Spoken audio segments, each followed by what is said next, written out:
नमस्कार मैत्रिणींनो.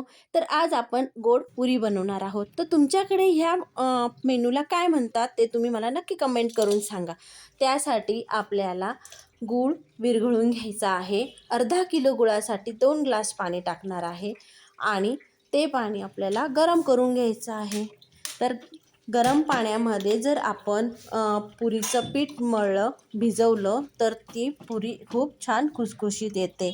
आणि तुम्हाला माहीत आहे का, साखरेच्या पदार्थामध्ये वेलदोडा टाकतात आणि गुळाच्या पदार्थामध्ये जायफळ टाकतात. तर जायफळ हे आपल्याला अशा पद्धतीने छोटासा तुकडा आपल्याला बारीक करून घ्यायचा आहे आणि तो आपल्याला पुरीमध्ये टाकायचा आहे. तर आपण आता पुरीचे पीठ मळून घेऊ. तर त्याच्यासाठी 2 ते 3 डिश भरून गव्हाचे पीठ घ्यायचे आहे आणि त्याला मी तुपाचे मोहन टाकले आहे.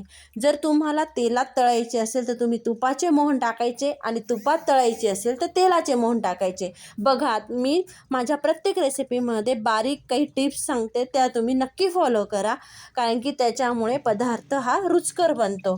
तर गूळ विरघळल्यानंतर आपल्याला ते पाणी असं गाळून घ्यायचं आहे आणि पीठ छान मळून घ्यायचं आहे. तर तिखट पदार्थामध्ये तर आपण मीठ टाकतोच, पण गोड पदार्थातही आपल्याला चवीनुसार मीठ टाकायला पाहिजे. त्याच्याने आपला पदार्थ जास्त छान लागतो. तर आपल्याला गुळाचे पाणी हे लागता टाकायचे. पीठ आपल्याला छान प्रकारे मऊ लुसलुशीत अशा पद्धतीने मळून घ्यायचं आहे. तर काही ठिकाणी ह्या गोड पुरीला सोळी म्हणता किंवा डीप फ्राय न करता फक्त भाजून घेतली तर तिला दशमी म्हणता. तर तुमच्याकडे याला काय म्हणता? तर आपल्याला बघा, अशी छोटी लाटी घेऊन घ्यायची आहे.